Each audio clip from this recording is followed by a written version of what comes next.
Hello, everybody. Dr. Rick Wallace dropping in on you. Hope everybody is having an unbelievable day. It has been a whirlwind of a month, the last 30 days for yours truly. But you know what? As I always say, I'm still standing, I'm still breathing, so I'm still in the fight. And I am pushing forward and I am getting things done. I am immensely excited about the work I'm doing on so many levels. My goal is to leave an imprint in this world that says I came and I helped people change their lives for the better.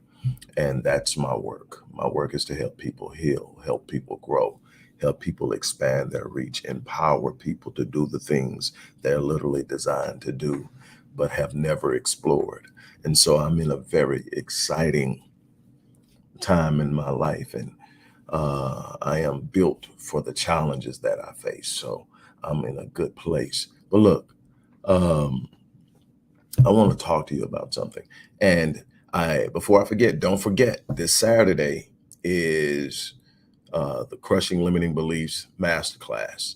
I'm not going to talk about it a whole lot today because we're on a different topic, but Crushing Limiting Beliefs Masterclass, please enroll. If you enroll, you're automatically going to be entered into a drawing where two people would win a $10,500 platinum package to work with yours truly for a year. You don't want to miss it. Plus, if you're having any issues with pushing forward and getting things done, I guarantee you somewhere in your subconscious are limiting beliefs that are holding you back from moving. And I'm going to teach you how that works, why it works, and what you can do to change it, how to change it, get you set up and move forward. You don't want to miss it. And again, even the 18 people or so that don't win, but I'm trying to keep it around 20. We have maybe 5 more openings. I see, I think another person signed up today. But look, whatever happens, get in there because 2 people are going to win that, and everybody else is going to be offered to have that same $10,500 package at 90% off that day during that class. So it's an opportunity to really get uh, some help in some areas you need in immediately, but also a chance to work with yours truly on an ongoing basis, one-on-one. And I tell you, I get things done. If you're invested, I'm invested. It will happen. On that note, I'm going to move on.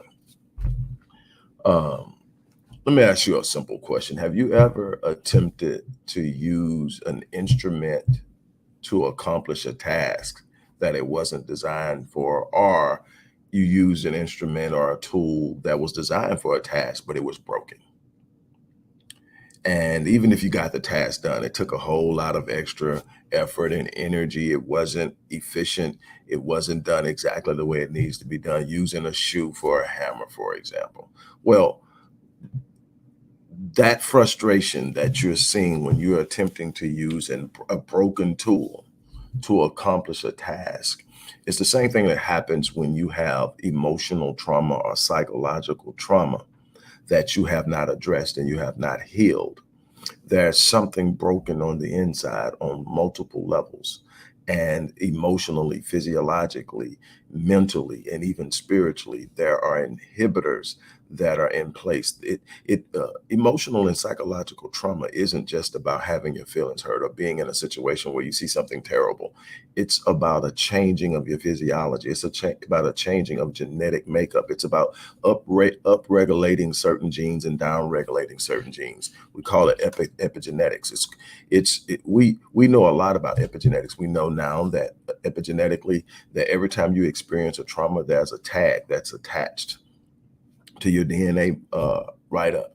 And what happens is this tag, in many instances, is washed away through meiosis. Meiosis is the cellular regeneration of your reproductive system. Mitosis is the cellular regeneration of the rest of your body cells. But meiosis is a process that is different in the reproductive system. So meiosis is the recreation of new cells. What the thing is when a male and a female come together and procreate, the ovum becomes 23 chromosomes from the male, 23 chromosomes from the female, making up the 46 chromosomes that we all have as humans.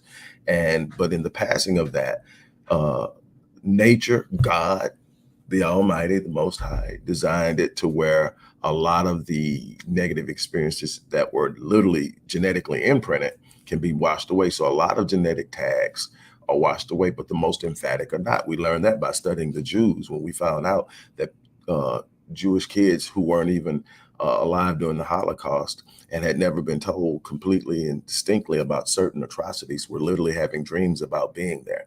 They literally had that passed down genetically. That was the first part of epigenetics. And I studied this when I was studying the transmission of multi-generational trauma in blacks. And so what I found out though is it's far deeper than that. That's on the front end. On the back end, every experience you have is having an epigenetic influence, whether positive or negative. People in good environments, positive environments, are literally going to be more healthy. People in negative environments are going to be less healthy. And what we find out is negative environments, negative experiences upregulate genes, upregulate cancer genes, upregulate other diseases, autoimmune diseases. These genes that are there are upregulated. Other genes that stop certain sicknesses from happening are downregulated, and an individual develops cancer. Individual develops uh, lupus, and we can go on down the line. But it's directly associated with your environment, what you're experiencing in life, and it's really distinctive in children. There are these things we call adverse childhood experiences, the better known as ACEs in our world. ACEs are anything that negatively impacts a child at a level that uh, it leaves an imprint. So we know that parents divorcing and separating is an ACE. We know that neglect and abuse is an ACE. We know that a parent who is addicted to a controlled substance or alcohol is an ACE. Um, Physical sexual abuse, and there are a number of others. And so every last one of those ACEs counts as a point. When you get 4 ACEs, you're 12 times more likely over the course of your life at some point to attempt suicide. You're 5 times more likely to develop ischemic heart disease, the number one killer in the world. You are 4 times more likely to develop type 2 diabetes. And I can go on down the line of how a childhood experience can negatively impact you in your physiological health. Now, this doesn't even deal with your sociological issues of you trying to navigate a world that expects a certain behavior and a certain type of interaction, but you have these imprints within your psyche that literally are triggered. And people who don't understand trauma think that it's just a memory, or people are just having flashbacks. No, it's not a flashback, it's not a memory. What it is it's a reliving of to what that person a real threat. When you have a traumatic experience, it doesn't mean that you're traumatized. Some people are not traumatized by traumatic experiences, and that has a lot to do with your trauma threshold. Not going to get into that now because we're pressed for time. But for people who have gone through a lot, who have been through a lot, already have a lot going on, they're going to be more easily traumatized because they have worn down to their trauma threshold. A person who has been healthy and in a strong environment are more likely to be able to withstand one traumatic event where someone else may not. But regardless, if you become traumatized, if it actually traumatizes you, what happens is it imprints within you, but it does not move into what we would normally call a linear timeline in your memory. In other words, when something happens today, tomorrow when you wake up, you remember it, but you remember it as something that happened the day before. And what does that mean? That means it's already happened, it's in the past. Whatever's happened has happened. Well, in traumatic memory, that linear makeup, or where it's integrated into your linear timeline, doesn't happen. So when you actually have that memory, it's happening again. So it is an immediate and current and present threat. So this is what happens when you're trying to cultivate relationships and you're over in a place and you just flip out and people don't understand why. It's because you're not remembering, you're reliving. You're having the same smells, the same taste, the same physiological feelings. If you broke out into a sweat, then you're breaking out into a sweat now because you perceive it to be still a threat. There has to be work done and healing done as to go into um, the cause for what you're having to deal with. You're going to have to really work at and understand what you're going through, why you're going through it, and you're going to have to do the work to integrate it into your linear timeline so it becomes a memory and it stops being an immediate threat. And that takes time, but there are a bunch of different ways to do it. Uh, One of the things that I do, I work on two ends of the spectrum with my clients. On one end, we're talking about healing. We're talking about healing trauma. We're talking about using um, uh, very non-conventional methods many times. I have been immensely successful. I have been one who has said I work predominantly with African Americans, and the reason I do that is because I understand and I believe, along with Dr. Naeem Akbar, Dr. Joy DeGruy, Dr. Howard Stevenson, and the late Dr. Amos Wilson, that the African American experience is so much different than any other experience of people in this particular culture, that our psychology is not going to be the same. And what we have to understand, so much of our psychology is our experience, our lived experiences, and how they have impacted us, and the mindsets, the paradigms, uh, the identity, the self-image, all of that stuff that make us up is different.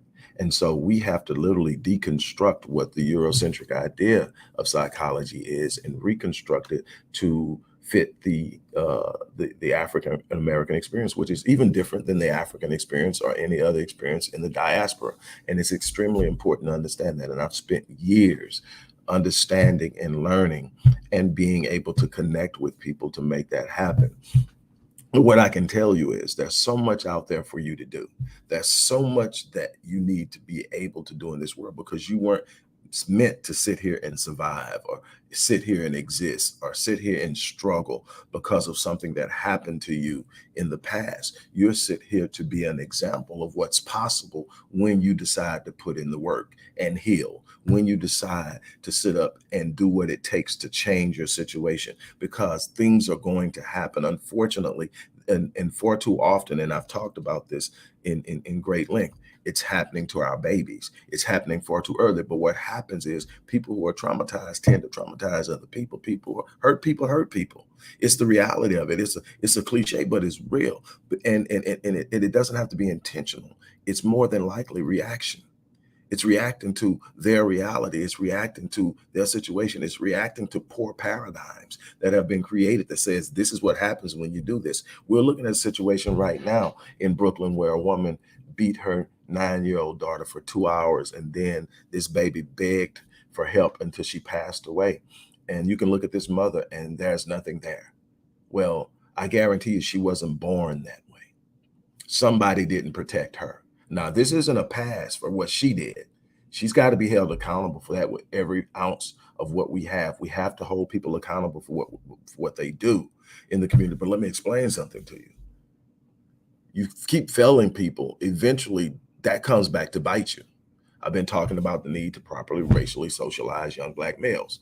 Why? Because and if you don't properly socialize them, they're more likely to drop out of school, more likely to go to prison, more likely to become violent, more likely to be domestically violent, and less likely to be socially affluent, financially affluent, and so many other things that are so necessary for the men in this community to be functional and to be in a specific role that we need them in. And I can go on and on and on. But whether you are what, regardless of race, if you need to heal, you need to heal because you're not helping your house. And to me, it all starts with the house. If I can't be who I need to be for my house, I can't be what I need to be in the world.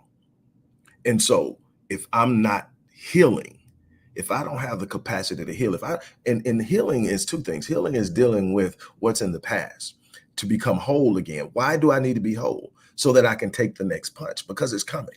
We don't live in a world that we are void of struggle, void of problems, void of disappointments, void of pitfalls and obstacles. They are coming. They are part of the process. They are part of the equation. But if you're not prepared because you're already beat up, you're not prepared because you haven't put in the work and healed, you're not prepared because of all the things that you've been through and you have not yet dealt with, when that next punch comes, that might be the one to take you out. We are looking at a situation now where there is a almost 50% or 49% increase over the last 6 years in suicide successful suicides of young Black males between the age of 15 and 24. There's a reason for that.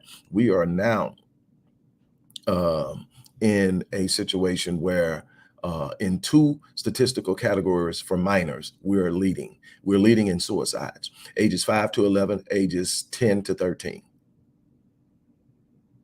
They cross over, they overlap those categories. I don't know why, but 5 to 11 is the highest, then 10 to 13.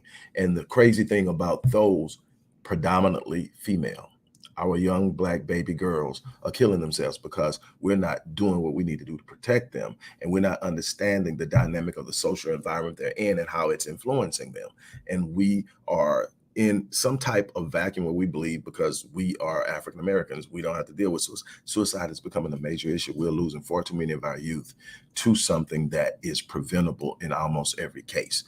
This is something we've got to look at. We've got to talk about that too. But whatever you're going through, there's something out there for you exceptional. There's something out there for you extraordinary. There's something out there for you phenomenal.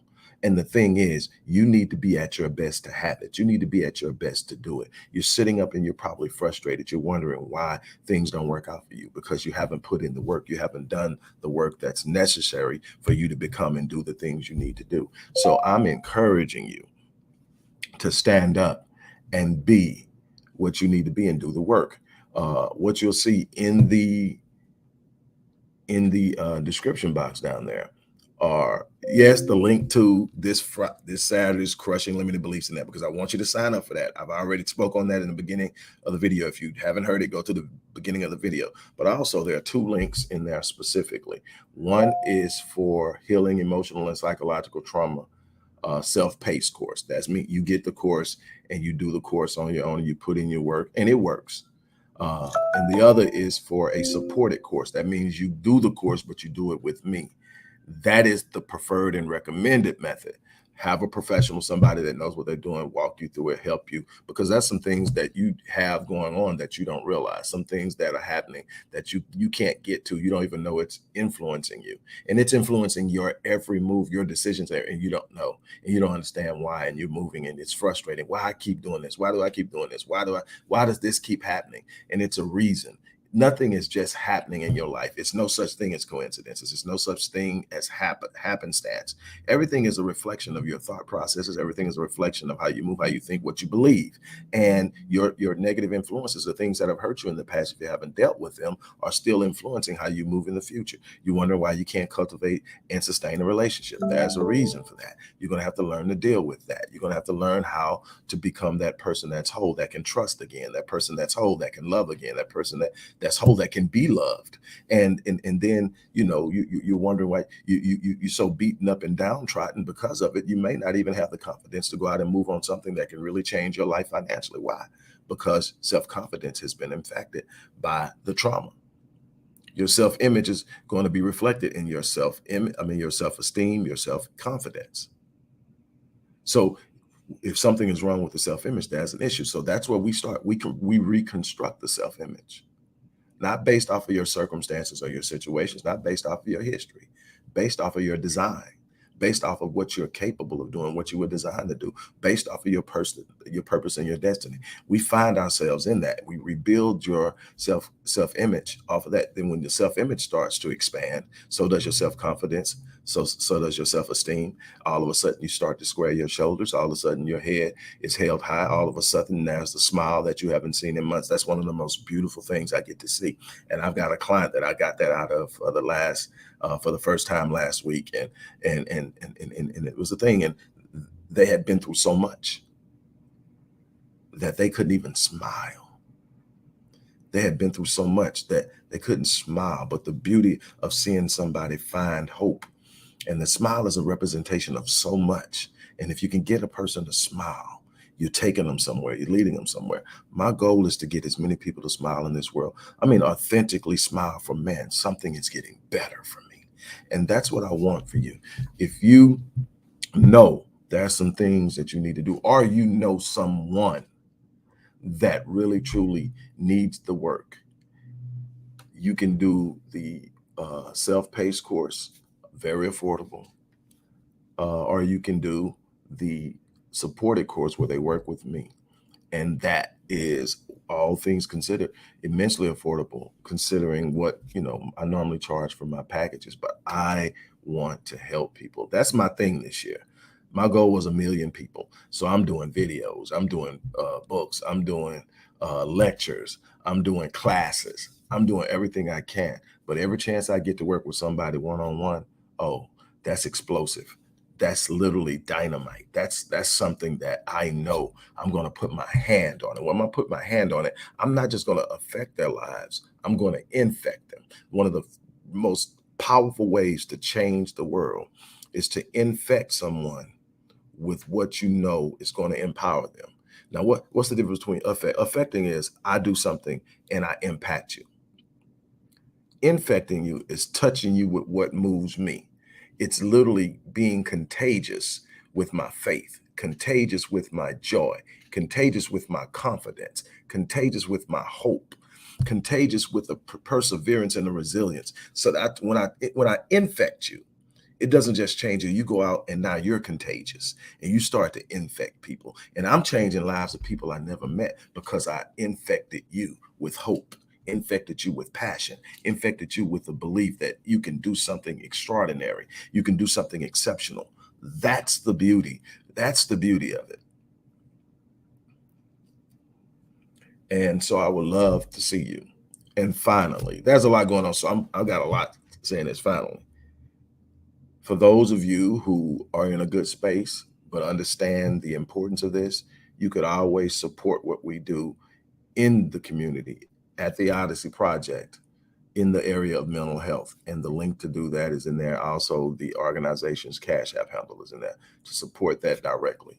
But if you need work, the first place you have to start is with you. You need to work on you so that you can be an influence on others. On that note, I'm going to get out of here, get ready for my next client. You guys have an unbelievable day, and I will be checking back at you. As I always say, I live my life on full so that when I leave this place, I die on E. I'm challenging you to do the same thing. Live your life on full. Don't take that potential to the grave. Don't take that gift to the grave untapped. Leave that work done out here to change lives even after you're gone.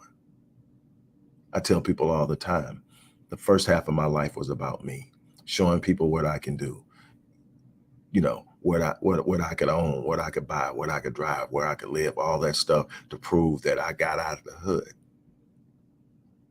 And I realized in my 30s, I was still empty. And then the second half of my life became about my legacy.